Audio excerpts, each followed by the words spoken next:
You're so cute. What's her name? Megan. Your name is Megan and her? Carrie. Carrie.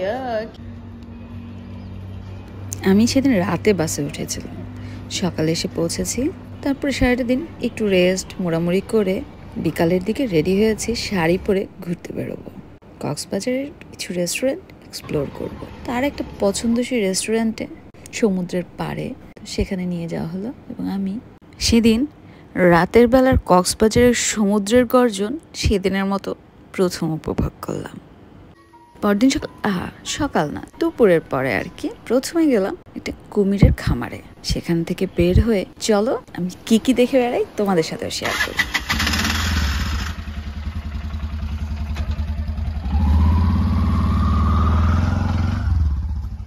আমার কুমির খামারের ভ্রমণ শেষ। ফেরত যাওয়ার পথে এই জায়গাটা না থেমে কি পারা যায়? ওই যে দূরে দেখো মিয়ানমারের পাহাড়, চারিদিকে সবুজ আর সবুজ। দাঁড়াতে একদল ছোট বাচ্চারা আমার ঘিরে ধরলো, আমিও তাদের সাথে গল্প জুড়ে দিলাম পক পক করে। এরপরই রওনা হয়ে গেলাম। ও না, এখনই না।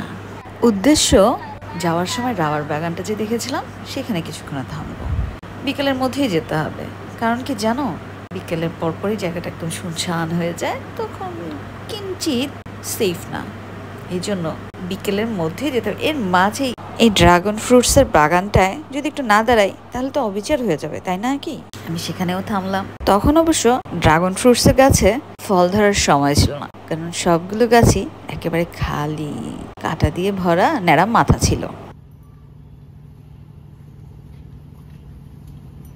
আমি ওখানে কিছুক্ষণ ঘোরাঘুরি করে এরপর চলে গেলাম হচ্ছে রাবার বাগানে।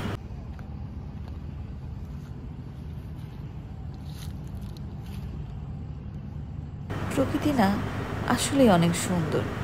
আমার না প্রকৃতির মাঝে এত ভালো লাগে, আকাশ, গাছ, সব কিছু।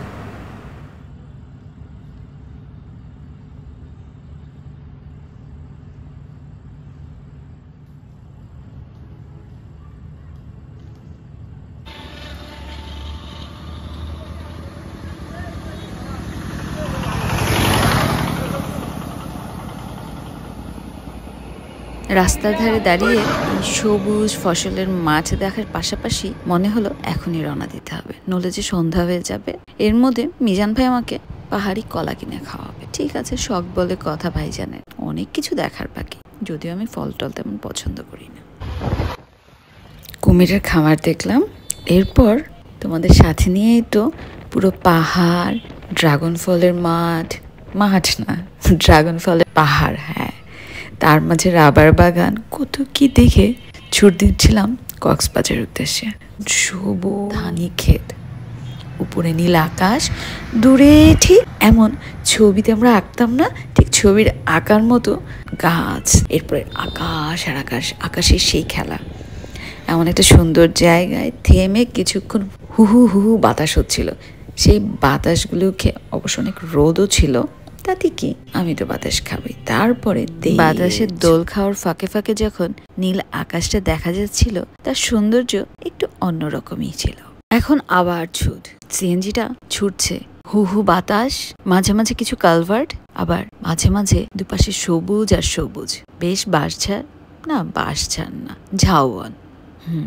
এর মাঝেই পড়লো বিশাল সমুদ্র, নীল আকাশ, কোথাও আবার বসার জায়গা, আবার বল খেলার জায়গা। গাছের ফাঁকে ফাঁকে সমুদ্রের সেই কি সূর্যের সাথে সমুদ্রের এক লুকোচুরি খেলা, এ যেন আমার সাথে লুকোচুরি খেলছে। আমিও কি দুষ্টু কম, আমিও খেলে নিলাম টুকি। সাম্পান বা সম্পান শব্দটি এসেছে মূলত চীনা ভাষা থেকে। চীনা সাম্পান শব্দের অর্থ তিনটি কাঠের তক্তা দিয়ে তৈরি নৌকা। সমুদ্রের পাড়ে বিশাল বিশাল নৌকা, সমুদ্রের পাড়ের বালির উপর বিশাল বিশাল নৌকাগুলো পাড় জমিয়েছে। আমিও টুপ করে উঠে গেলাম, একটু ভয় লেগেছিল, এত উঁচু। সমুদ্রের পাড়ে দাঁড়ানো এই নৌকাগুলো মাথা উঁচু করে জানান দিচ্ছিল এক একটা জীবনের গল্পের।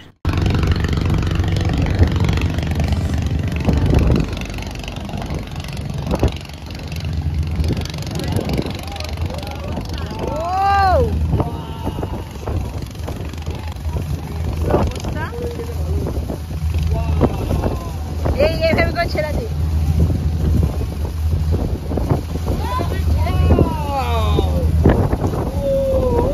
এই নৌকাগুলো মূলত মাঝ সমুদ্রে গিয়ে, এই উত্তাল সমুদ্রে গিয়ে আমাদের জন্য মাছ ধরে।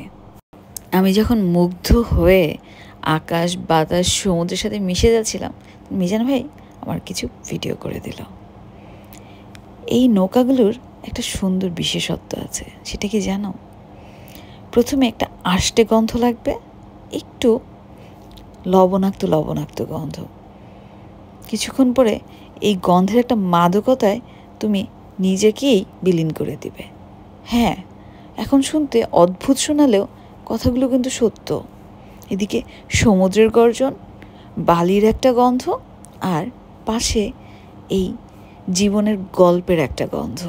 কত মাঝি, কত জেলে এই নৌকায় বসে রান্না করেছে, কেউ হয়তো তার প্রিয় মানুষকে মিস করেছে, কোনো এক ছোট বাচ্চা হয়তো বা জাল টেনে টেনে আমাদের জন্য মাছ তুলেছে। কত কি গল্প, তাই না? কেউ হয়তো বা নৌকা থেকে সমুদ্রে ঝাঁপ দিয়েছে মাছগুলোকে তুলে আনার জন্য। কত কি গল্প থাকতে পারে। আমার না গল্প পড়তে আর গল্প জানতে বেশ ভালো লাগে। আমি সেই যে নৌকার উপর উঠেছি, সেই যে টঙের উপর উঠেছি, আর নামার নামে মিজান ভাই বলে, আপা আমাদের যে বাকি জায়গাগুলোতে যেতে হবে। আসলে নামছিলাম না আরেকটা কারণে, এত উঁচু, আবার ওখান থেকে লাফ দিয়ে নামতে হবে। তো যাই হোক, অবশেষে বেশ কিছুক্ষণ দাঁড়িয়ে মিজান ভাইকে বললাম, ওয়েট, আমি কিছুক্ষণ উপভোগ করি। নৌকার মাঝে আমি এখন এক মাঝি, তার সামনে হুহু বাতাস, সমুদ্রের গর্জন, আর আস্ত বড় একটা সূর্য, তার কি রিফ্লেক্ট সমুদ্রের মধ্যে চিক চিক চিক চিক করছে।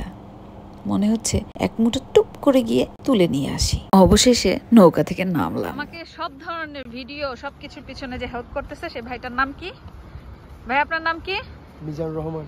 ইয়ার এখানে একটা সিএনজি আছে, যারা নাকি কক্সবাজারে এসে ঘুরতে চান, আমার ভিডিও দেখে যারা আসবেন, আমি পরে মিজান ভাইয়ের নাম্বারটা দিয়ে দিব। অবশ্যই মিজান ভাইয়ের সাথে যোগাযোগ করবেন। উনি অনেক পোলাইট এবং খুবই হেল্প করে। যেখানে ছবি তুলতে হচ্ছে ছবি তুলে দিচ্ছে এবং খুবই হাম্বল। সো ইনশাল্লাহ আমার পুরো ট্যুরটাতে মিজান ভাই আমার সাথে থাকবে। তো দেখি এরপরে মিজান ভাই আমরা কই নিয়ে যায়। অনেক সুন্দর সুন্দর জায়গায় ঘোরাচ্ছে, যেগুলো নতুন। আমি এর আগে আসছি কিন্তু এগুলোতে আসা হয় নাই।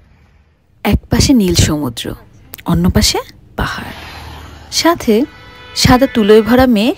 এ যেন চোখের শান্তিকর এক দৃশ্য। মনের শান্তির মতো চোখেরও শান্তি লাগে। মাঝে মাঝে আমার না তা মনে হয়। আসলে এক একজনের এক এক রকমের দৃষ্টিকোণ। আর সাথে আছে বোনাসস্বরূপ সূর্যের এক পরন্ত বিকেল।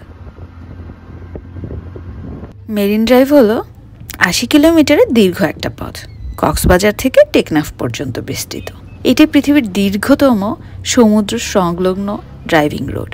পথের পাশেই জেলেদের গ্রাম, কখনো দেখা মেলে সাম্পান বা ট্রলারের।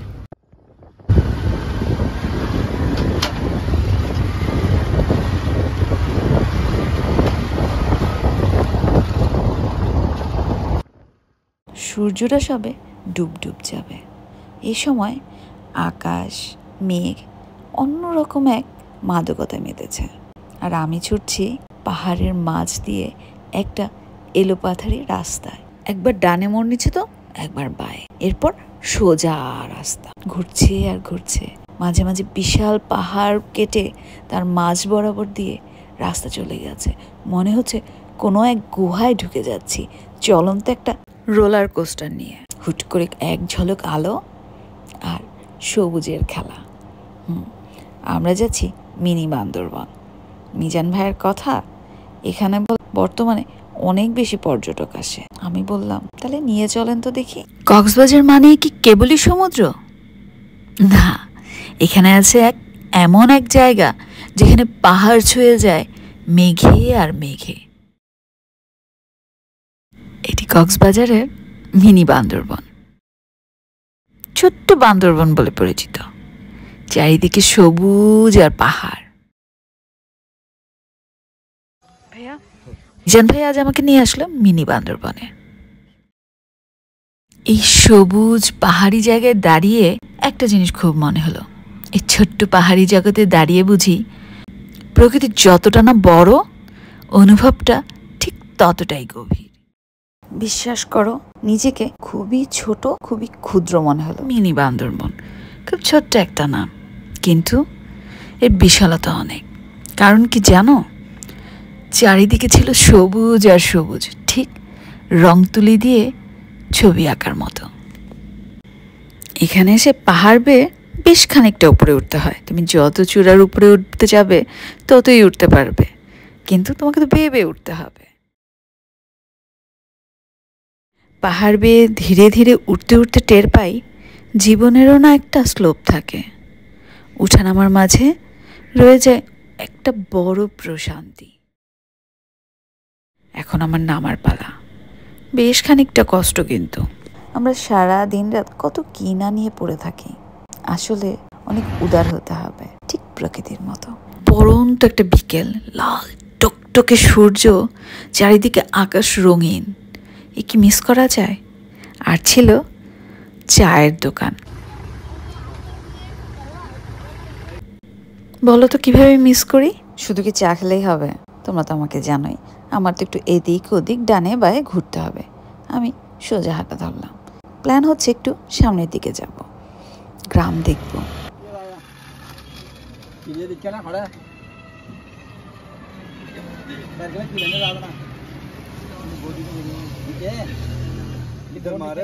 হিতা মারে এই টাইপের কি যেন লোকালদের কথা শুনতে শুনতে আমি ওই দোকান থেকে সামনে আরেকটা চায়ের দোকানের কাছে চলে গেলাম। রাস্তায় হাঁটতে কিন্তু বেশ লাগছিল। আমি এক কাপ চা নিয়ে একটা কি বলে বাঁশের বানানো বেঞ্চিতে বসে বসে পা ঝুলিয়ে ঝুলিয়ে চা খেলাম আর উপভোগ করলাম। তোমাদের কাছে বলতে পারি, এই পাহাড় আর সমুদ্রের মাঝে বারবার আমি নিজেকে বিলীন করতে চাই, বারবার হারাতে চাই। হে প্রকৃতি, উজাড় করে দাও আর আমার কাছ থেকে তুমি নিয়ে নাও সকল ধরনের গ্লানি, ক্লেশ, হিংসা, বিদ্বেষ।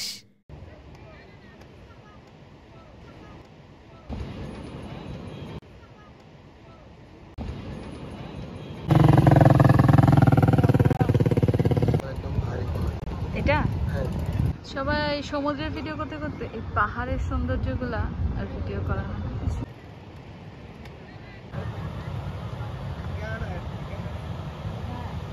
এক এক দেশের এক এক রকম সৌন্দর্য। একদিকে পাহাড়, আরেকদিকে মাঝে এই মেরিন ড্রাইভ,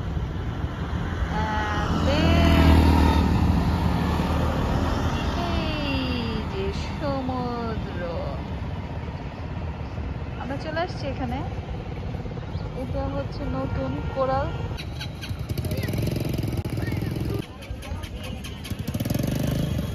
মিজান ভাইয়ের শখ এই কোরাল বিচে বসে বসে আমি পাহাড়ি কলা খাবো। আমি যে ভাই ফল ফ্রুটসে খুবই অনীহা, তা ভাইটা কেমনে বোঝাই। তো আমাকে এখন মিজান ভাই নিয়ে আসছে কক্সবাজারের সবচেয়ে অন্যতম ইনানি বিচে, যে কোরাল বিচটা, সেইখানে। এই টাইমটা বিচের পানিগুলো চলছে সেই দূরে।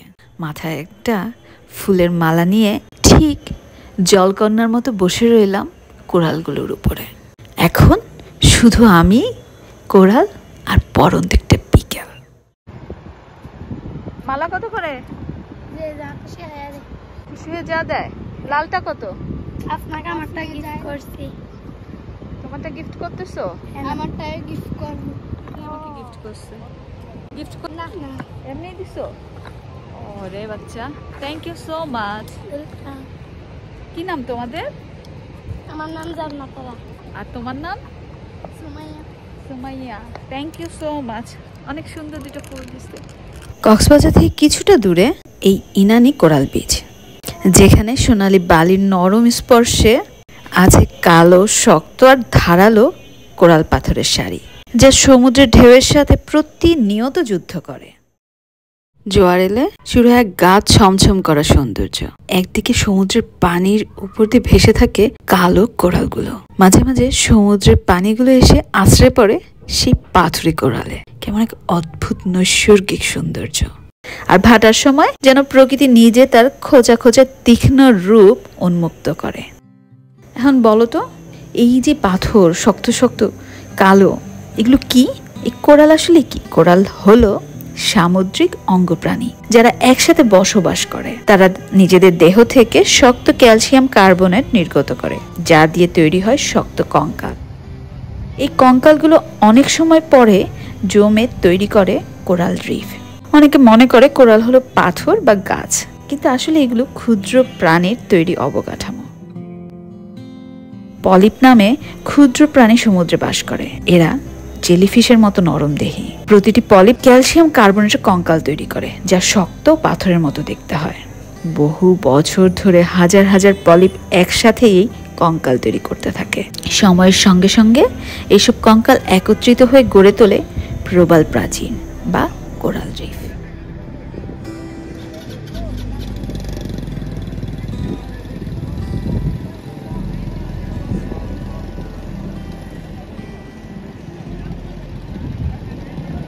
পিচ ঢালা লাবণী বিচের রাস্তায় হেলে দুলে হাঁটছিলাম, আর পাশের রেস্টুরেন্ট থেকে তেরিওর গানটি ভেসে আসছিল, যা হাওয়ায় মিশে যাচ্ছিল সুরের সাথে সাথে।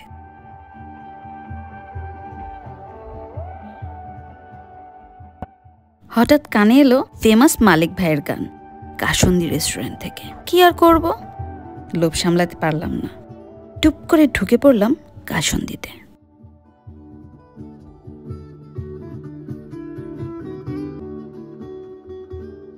গানের তালে তালে মাথা দুলাতে দুলাতে সামনে এসে হাজির হলো ফুচকা। তাপিতে চালান দিয়েই মন ভরে গান শুনে হাসতে হাসতে বেরিয়ে এলাম কাসুন্দি থেকে। আজ কাসুন্দি সফর কিন্তু এ পর্যন্তই। পেছনে রয়ে গেল গান, রোডের আলো আর এক চিলতে রাতের কক্সবাজার, যেখানে খেলা করছে এক আলাদা জাদু। কাল এই রাস্তায় সি ফুডের মেলা বসেছিল, আর আজ সেখানে বসেছে সমুদ্রের পাড়ের শামুক ঝিনুক দিয়ে বানানো হরেক রকম শিল্পের বাজার। হাঁটতে হাঁটতে দেখলাম মানুষের রং বদলানো জীবন। কেউ হাসছে, কেউ কাঁদছে, আবার কেউ জোড়া কবুতরের মতো হাত ধরে হাঁটছে কপত কপতি হয়ে। কি সুন্দর রাত, ঝিকিমিকি আলো আর একরাশ গল্প। কখনো শুনেছ কক্সবাজারে গিয়ে কেউ গল্পের বইয়ের কেনাকাটা করে? আজ আমায় দেখো, কারণ আমি করি। এই গল্পের নবনীতা করে, মানে আমি নুসরাত। ক্যাফেটা গল্পের বই দিয়ে সাজানো ছিল। সমুদ্রের শহরে এসে এ পেয়ে যেন খনির সন্ধান পাওয়া হলো। এক কাপ চায়ের সাথে গল্পের বইগুলো যেন বেশ জমে উঠল।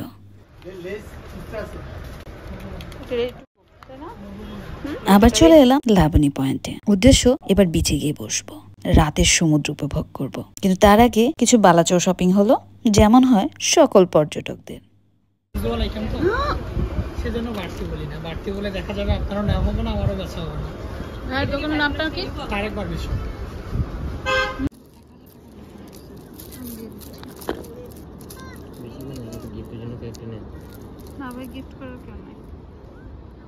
আজ আর ডানে বামে নয়, সোজা সামনে একটা আস্ত সমুদ্র। সুন্দর হয়েছে। আমরা এখন একটা শপিং করেছি, এটা হচ্ছে আমাদের বিচ শপিং। নীরবতার মাঝে এত জোরে যেন নিজের ভেতরের গলা শুনি। এই সময়টা শুধুই আমার। গল্প পড়তে পড়তে বুঝেছি সমুদ্রেরও গল্প আছে, শব্দে শব্দে লেখা এক অদৃশ্য উপন্যাস। আজ নবনীতার গল্প নয়, আজ যেন কক্সবাজার নিজের গল্প শোনাচ্ছে আমাকে। গর্জন করে নিঃশব্দে বলে যায়, শুনো, ফিরে এসো বারবার। এই রাতের সমুদ্র, এই গর্জনের মাঝে হারিয়ে গিয়ে মানুষ ফিরে আসে নিজের কাছে। তাই গল্পের মতোই আবার লিখতে বসবো কোনো একদিন, সমুদ্রের শব্দকে শব্দ করে।